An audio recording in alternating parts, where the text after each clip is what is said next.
So, ganun po ang bilangan niyan. So, magugulat ka na lang, bakit doon sa sa lot commission ko meron akong 0.44, mga ganyan. Makikita niyo po yan. Pag binuksan niyo yung Stratify nyo, meron diyang lot commission na 1.55. May mga ganyan. Araw-araw makikita mo yan. Buksan niyo po yan. Makikita niyo po yan. Per level po yan. May makita kan 2, something, ganyan. Yan po yung kinikita niyo daily sa kanila. Okay. Ngayon, kung nag-trade siya, kaya ngayon, malaki yung napansin nyo, malaki yung kinita natin sa lot commission kasi 5 araw tayo nag-trade last week. Tama? Tapos marami pang nag-withdraw. Kaya medyo malaki. Kaya nakikita ko na kagad dyan, tine-check ko kasi yun eh. So, nakikita ko na kung magkano yung kikitain ko sa loob na 1 linggo. Ang galing. Meron pa palang lot commission, meron pang profit sharing. Meron pang profit sharing. Iba pa itong profit sharing, iba pa itong lot commission. So, kada open and close trading, meron ka na yan. Magkakaroon ka ng lot commission. Ganyan po yun. Thank you, Sir Don. Yun ang maganda. So, itong tatlong to, panalo ka na dito. Dito pa lang. Ngayon, sir, aabot pa ako dito sa leader pool? Yes, pwede kang umabot dyan. Kasi hindi pa natatapos ang, kumbaga, andyan ang company. Diba? Hindi mo alam ang mangyayari sa mga papasok sa'yo. Baka magulat ka na lang, meron kang naging tao dahil nakita niya maganda, nagpasok ng 100,000. Diba? $100,000. Pasok, nakuha mo yung CPA mo, nakuha mo yung cost per acquisition yan, nakuha mo yung 2% ng 50,000 kasi 100,000 yan. Ito nga yung aabangan mo. 3.5%.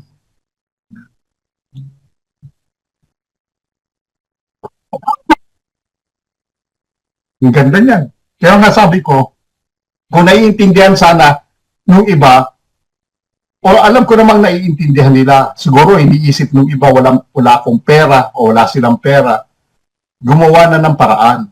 Sabi ko nga kung dapat gumawa na ng paraan. Bakit?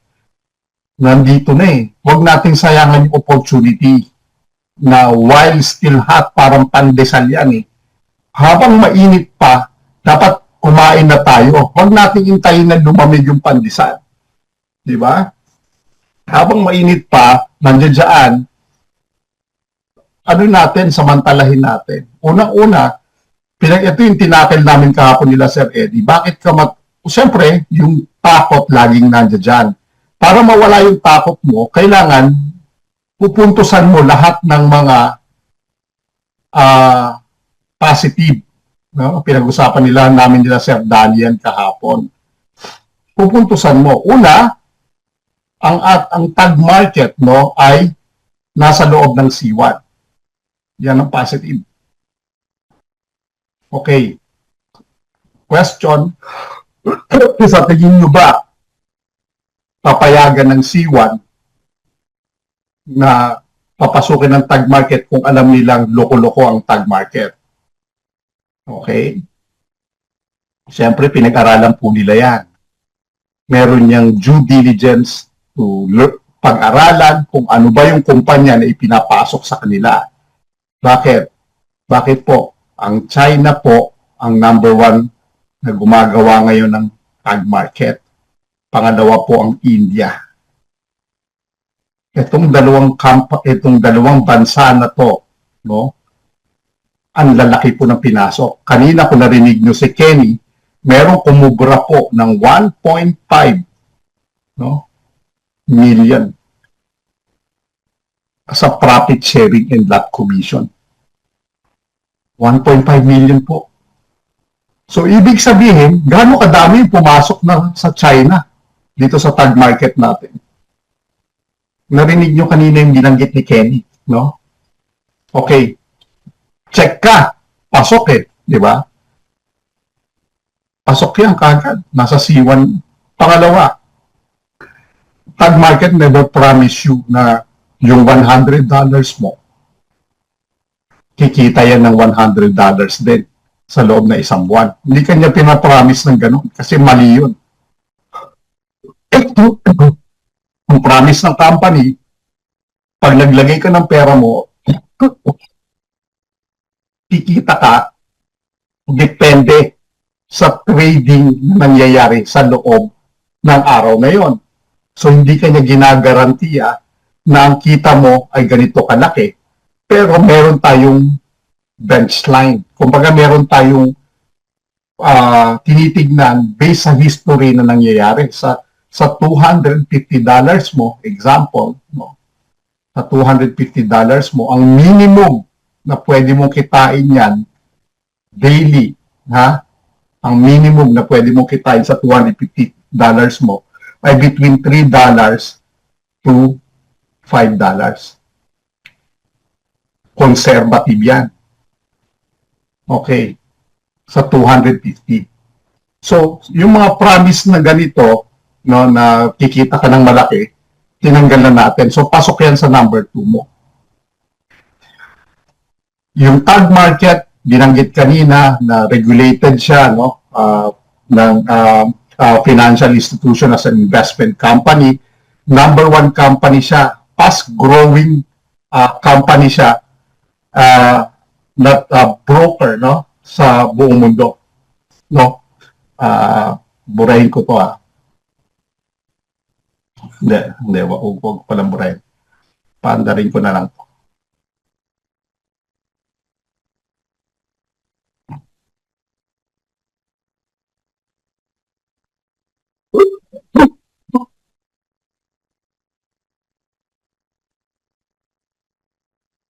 Ayan. Okay? One of the fastest growing brokers globally. Okay? Kiniklaim nila na ang average withdrawal time nila ay within 1 hour. Yan ang claim nila. With over 1 billion average trading a day, no? 200 billion, no? Ang leverage nila ay 1:500, no? At ang traders, no? Ibig sabihin, yung dami nung pumapasok sa kanila around 250,000 plus. Yung mga statistics na ganito, tinitingnan natin, no? Tinignan nyo na ba yung tag market? Nakita nyo na ba, no? So, kailangan pag-aaralan nyo rin yun, titignan nyo rin yun. Although, syempre, they will claim it on their own. Syempre, kung ako may-ari ng isang company, i-claim ko lahat positive. Di ba? Regardless of that, pumasok siya sa C1 natin eh. So, ibig sabihin, pinag-aralan na ng C1 yan. Tayo, hinahanap na lang natin yung para makapagpapalubag ng loob natin. No? So, doon pumapasok ngayon yung takot mo, no? Yung takot mo na 100%, no? Diyan ka natatakot, nawala na yung 20% dahil sa C1 mo. Nawala na yung another 20% dahil nag-check ka. Di ba?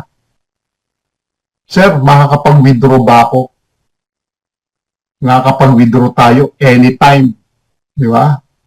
So, pasok yan. Ibig sabihin, no, sa withdrawal pa lang, sinabi niya na average withdrawal time, 1 hour. Nakakaranas kami. Minsan, 5 minutes, 10 minutes lang. Maximum of 1 hour. Regardless of that, nawi-withdraw mo yung pera mo. So, yung takot mo, nabawasan na naman ng another 20%. Okay, question. Sir, magtatagal ba yung kumpanya? Yung mga tanong na minsan hindi mo masasagot. Bakit? Bakit kung ako halimbawa magtatayo ng isang negosyo at sasabihin kong magtatagal ba yung negosyo ko? Hindi na ako magtatayo ng negosyo. Kasi sa umpisa pa lang, negative na ako. Walang kumpanya na nag-isip na malulugi yung negosyo nila nung tinatayo pa lang. Kahit ako, hindi ako mag-iisip na malulugi ang negosyo ko ngayon. Diba? So yung mga takot na ganon, tatanggalin natin. So, tanggalin ko yung 20%. And the remaining 20%, yan yung risk. Yung pang-5.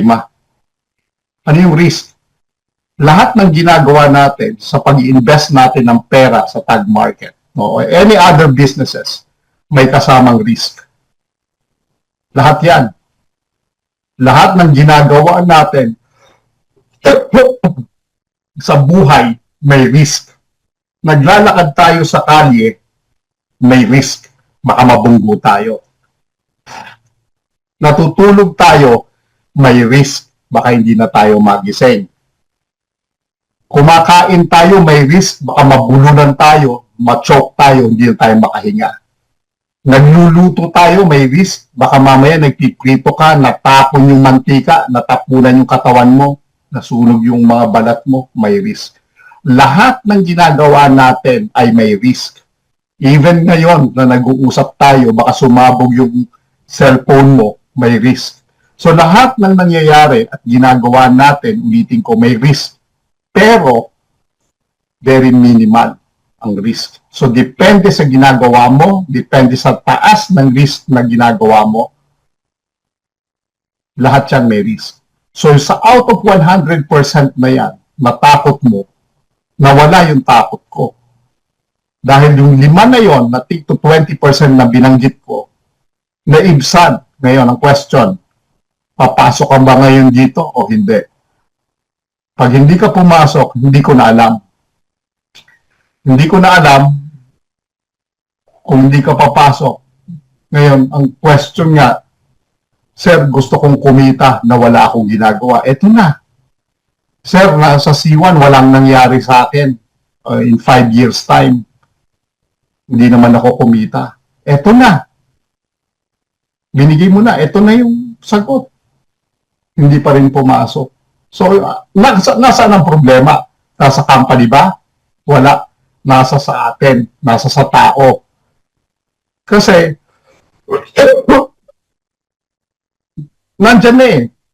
Maaring hindi tayo kumita sa loob ng 4 na taon o 5 taon. Pero ngayon dito, kumikita ka na, andirito na. Ayaw mo pa din. Wala na tayong magagawa doon. So, hindi na sa C1 ang problema. Okay? Hindi na sa C1. Nasa sa inyo na, nasa sa atin na ang naging problema. So, sana nakikita ninyo yung benefit, no, ng ito. Ngayon, na-explain natin kay Ma'am Digna o sa inyong lahat, ano ba yung kagandahan nung mga commissions na makukuha natin. May excite kayo. Sa totoo lang.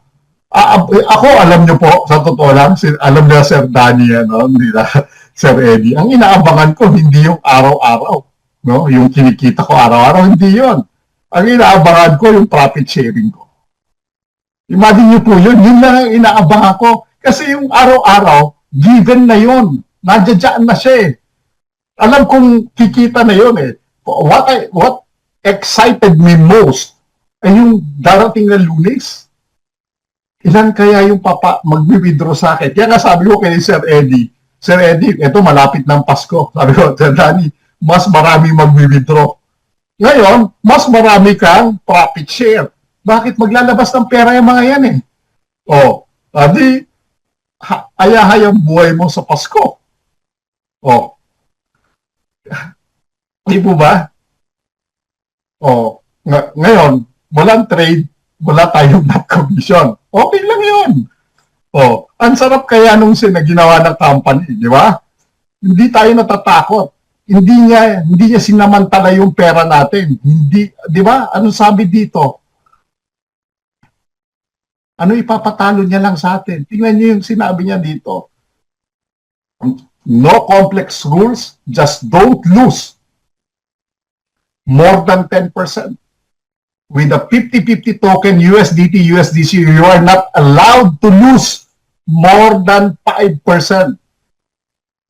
Damn it. Pag ganyan ang trader ko, thank you. Ibig sabihin, maglagay ka man ng 100,000 yan dyan, 100,000. Hindi niya ipapatalo yung iyong $5,000. Hihinto niya na yon. So, ibig sabihin, yung pera ko na 100,000, kung matatalo man ako, hanggang 500, meron pa akong $95,000 na matitira. Magti-trade pa yung bukas. So, bago na naman yun.